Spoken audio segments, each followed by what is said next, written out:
ओम शांति। आज 17 मई 2021 की साकार मुरली। आज बाबा ने कहा, मीठे बच्चे, बाबा आए हैं आप बच्चों को अपने समान महिमा लायक बनाने। बाप की जो महिमा है वह भी तुम धारण करते हो।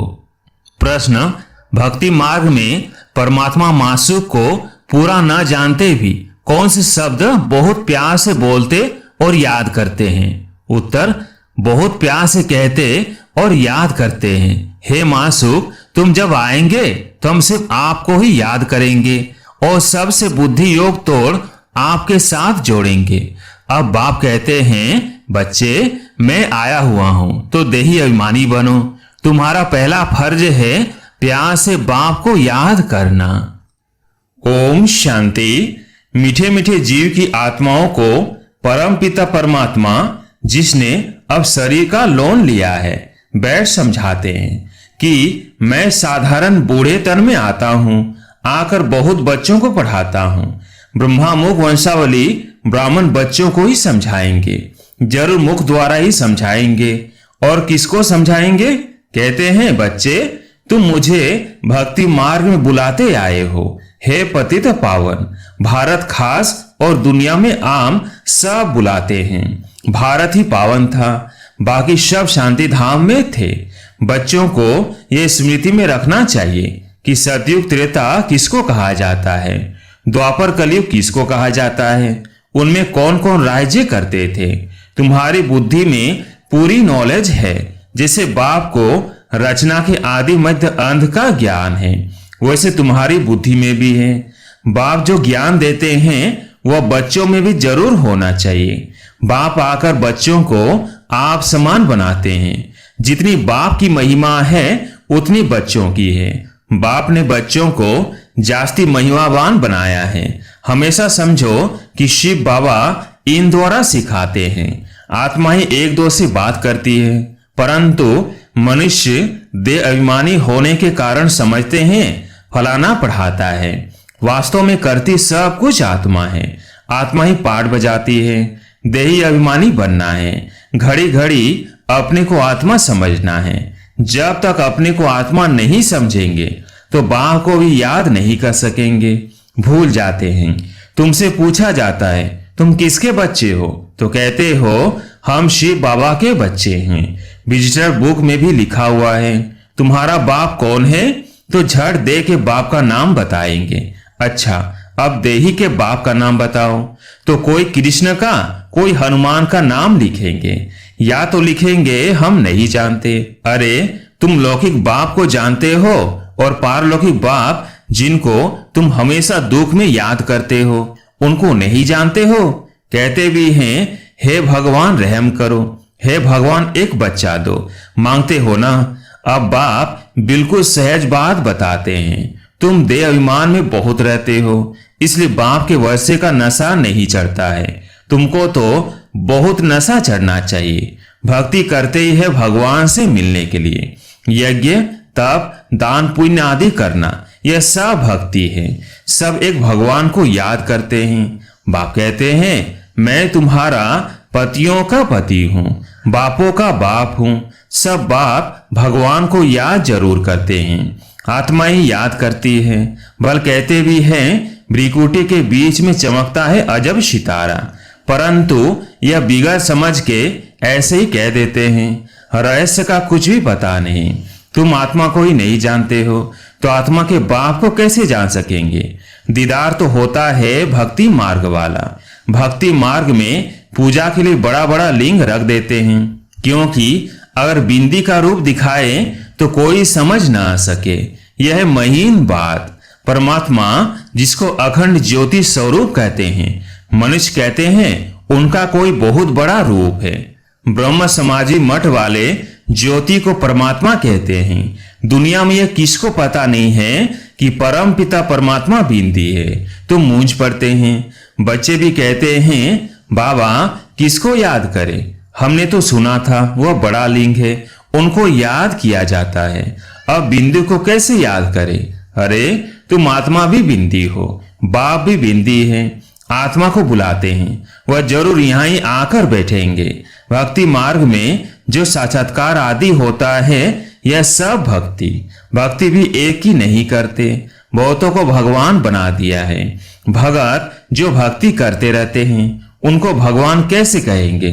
अगर परमात्मा सर्वव्यापी कहते हैं तो फिर भक्ति किसकी करते हैं? सो भी भिन्न प्रकार की भक्ति करते हैं। बाप समझाते हैं, बच्चे ऐसे मत समझो कि हमको अनेक वर्ष जीना है, अभी समय बहुत नजदीक होता जाता है। निश्चय रखना है, बाबा को ब्रह्मा द्वारा स्थापना करानी है। बाप खुद कहते हैं, मैं इस द्वारा तुमको सृष्टि के आदि मध्य अंत का राज बताता हूँ। गाते भी हैं ब्रह्मा द्वारा स्थापना। यह नहीं जानते कि नई दुनिया को विष्णुपुरी कहा जाता है, अर्थात विष्णु के दो रूप राज्य करते थे। किसको पता नहीं है कि विष्णु कौन है? तुम जानते हो कि ब्रह्मा सरस्वती ही फिर विष्णु के दो रूप लक्ष्मी नारायण बन पालना करते हैं। ब्रह्मा द्वारा स्थापना विष्णुपुरी अर्थात स्वर्ग की फिर पालना करेंगे। तुम्हारी बुद्धि में आना चाहिए, बाप ज्ञान का सागर है, मनुष्य सृष्टि का बीज रूप है। वह इस ड्रामा के आदि मध्य अंत को जानते हैं। वही पतित पावन है। जो बाप का धंधा है वही तुम्हारा है। तुम भी पति से पावन बनाते हो। दुनिया में एक बाप के 3 से 4 बच्चे होंगे। कोई बच्चा बहुत ऊंचा चढ़ा हुआ होगा, कोई बिल्कुल नीचे होगा। या तुमको बाप एक ही धंधा सिखाते हैं कि तुम पतितों को पावन बनाओ। सबको लक्ष्य दो कि शिव बाबा कहते हैं, मुझे याद करो। गीता में कृष्ण भगवानुवाच उल्टा लिख दिया है। तुमको समझाना है, भगवान तो निराकार पुनर्जन्म रहित है, बस यही भूल है। अभी तुम बच्चे कृष्णपुरी के मालिक बन रहे हो। कोई राजधानी में आते हैं, कोई प्रजा में। कृष्णपुरी कहा जाता है क्योंकि कृष्ण सभी को बहुत ही प्यारा है। बच्चे प्यारे लगते हैं ना। बच्चों का भी माँ बाप से प्यार हो जाता है, प्यार सारा बिखर जाता है। अब बाप समझाते हैं, तुम अपने को शरीर मत समझो, घड़ी घड़ी अपने को आत्मा निश्चय करो, आत्म अभिमानी बनो। बाप भी निराकार है, यहाँ भी शरीर लेना पड़ता है समझाने के लिए। बिगड़ शरीर तो समझा नहीं सकेंगे। तुमको तो अपना शरीर है, बाबा फिर लोन लेते हैं। बाकी इसमें प्रेरणा आदि की बात ही नहीं। बाप खुद कहते हैं, मैं ये शरीर धारण कर बच्चों को पढ़ाता हूँ, क्योंकि तुम्हारी आत्मा जब ये तमो प्रधान बन गई है, उनको सतो प्रधान बनाना है। गाते भी हैं, पतित पावन आओ, परंतु अर्थ नहीं समझते। अभी तुम समझते हो बाप कैसे आकर पावन बनाते हैं, यह भी तुम जानते हो। सतयुग में सिर्फ हमारा ही छोटा झाड़ होगा, तुम स्वर्ग में जाएंगे। बाकी जो इतने खंड है उनका नाम निशान नहीं होगा। भारत खंड ही स्वर्ग होगा। परम पिता परमात्मा ही आकर हेवन की स्थापना करते हैं। अभी हेल है। प्राचीन भारत खंड ही है जहाँ देवताओं का राज्य था, अब नहीं है। उन्हों के यहाँ मंदिर है, चित्र है, तो भारत की ही बात हुई। यह कोई भी भारतवासी की बुद्धि में नहीं आता कि भारत स्वर्ग था या लक्ष्मी नारायण मालिक थे और कोई खंड नहीं था।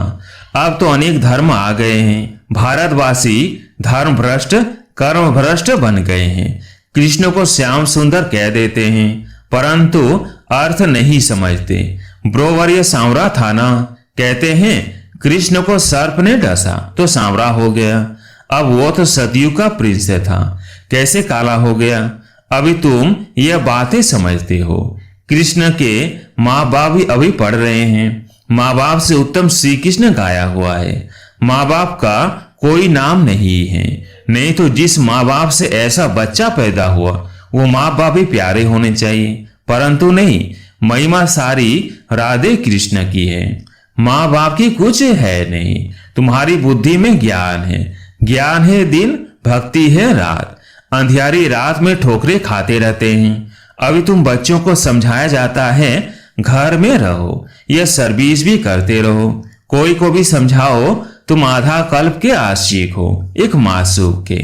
भक्ति मार्ग में सभी उनको याद करते हैं तो आशिक ठहरे ना, परंतु मासूक को पूरा जानते नहीं हैं। याद बहुत प्यार से करते हैं। हे मासू, तुम जब आएंगे तो हम सिर्फ आपको ही याद करेंगे और सबसे बुद्धि योग तोड़ आपके साथ जोड़ेंगे। ऐसे तो गाते थे ना, परंतु बाप से हमको क्या वर्षा मिलता है यह किसको भी पता नहीं है। बाप समझाते हैं, तुम देही अभिमानी बनो।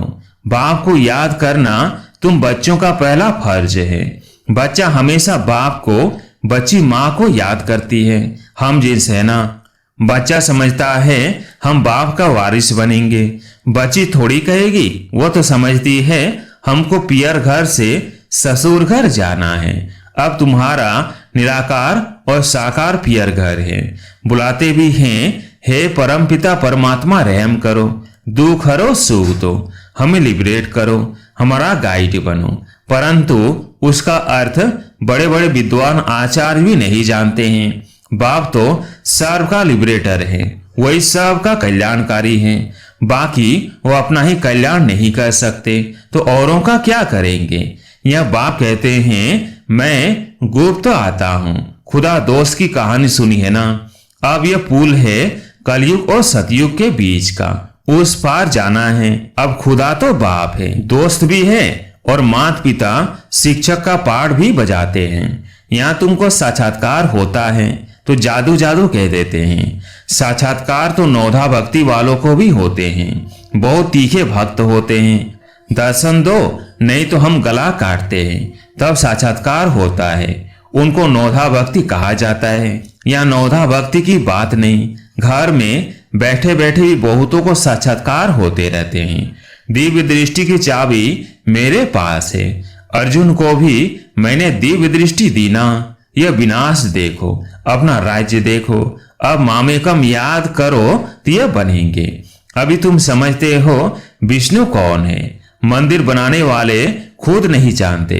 विष्णु द्वारा पालना चार भुजा का अर्थ ही है, दो भुजा मेल की, दो फीमेल की। विष्णु के दो रूप लक्ष्मी नारायण है, परंतु कुछ भी समझते नहीं हैं, किसका भी ज्ञान नहीं है, न शिव बाबा का न विष्णु का। पहले पहले बाबा का आकर्षण था, बहुत आते थे। शुरुआत में सारा आंगन भर जाता था, जज मजिस्ट्रेट सब आते थे। फिर विकार का झगड़ा शुरू हुआ। कहने लगे बच्चे नहीं पैदा करे तो सृष्टि कैसे चलेगी। यह तो सृष्टि बढ़ने का कायदा है। गीता की बात ही भूल गए कि भगवानुवाच काम महाशत्रु है, उस पर जीत पानी है। कहने लगे स्त्री पुरुष दोनों इकट्ठे आए तो उनको ज्ञान दो, अकेले को नहीं दो। अब दोनों भी आए तो देवे ना। देखो दोनों का इकट्ठा भी देते हैं तो भी कोई ज्ञान लेते हैं, कोई नहीं लेते हैं। तकदीर में नहीं होगा तो क्या कर सकते हैं। एक हंस से बगुला बन पड़ते हैं। यहाँ तुम ब्राह्मण देवताओं से भी उत्तम हो जाते हो। हम ईश्वरीय संतान हैं, शिव बाबा के बच्चे हैं। वह स्वर्ग में तुमको यह ज्ञान नहीं रहेगा। जब निराकारी दुनिया मुक्ति धाम में होंगे तब यह ज्ञान होगा। यह ज्ञान शरीर के साथ ही खत्म हो जाता है। अभी तुमको ज्ञान है, एक बाबा पढ़ा रहे हैं। अब यह खेल पूरा होता है, सब एक्टर्स हाजिर है। बाबा भी आया है, रही हुई आत्माएं भी आती रहती हैं। जब सब आ जाएंगे तब विनाश होगा, फिर सबको बाप साथ ले जाएगा। सबको जाना है, इस पति दुनिया का विनाश होना है। अच्छा, मीठे मीठे सिकिलरे बच्चों प्रति माता पिता बाप दादा का याद प्यार और गुड मॉर्निंग। रूहानी बाप की रूहानी बच्चों को नमस्ते। हम रूहानी बच्चों की रूहानी बाप दादा को याद प्यार गुड मॉर्निंग नमस्ते नमस्ते। धारणा के लिए मुख्य सार। पहला पॉइंट, पति से पावन बनाने का धंधा जो बाप का है वही धंधा करना है। सबको लक्ष्य देना है कि बाप को याद करो और पावन बनो। दूसरा पॉइंट, यह ब्राह्मण जीवन देवताओं से भी उत्तम जीवन है। इस नशे में रहना है। बुद्धि का योग और सबसे तोड़ एक मासूक को याद करना है। आज प्यारे मीठे बाबा का वरदान, आसक्ति को अनाशक्ति में परिवर्तन करने वाले शक्ति स्वरूप भव। आसक्ति को अनाशक्ति में परिवर्तन करने वाले शक्ति स्वरूप भव। शक्ति स्वरूप बनने के लिए आसक्ति को अनाशक्ति में बदली करो। अपनी देह में, संबंधों में, कोई पदार्थ में यदि कहां भी आसक्ति है तो माया भी आ सकती है और शक्ति रूप नहीं बन सकते। इसलिए पहले अनासक्त बनो, तब माया के विघ्नों का सामना कर सकेंगे। विघ्नों के आने पर चिल्लाने व घबराने के बजाय शक्ति रूप धारण कर लो तो विघ्न विनाशक बन जाएंगे। स्लोगन: रहम निस्वार्थ और लगाव मुक्त हो, स्वार्थ वाला नहीं। रहम निस्वार्थ और लगाव मुक्त हो, स्वार्थ वाला नहीं। अच्छा, ओम शांति।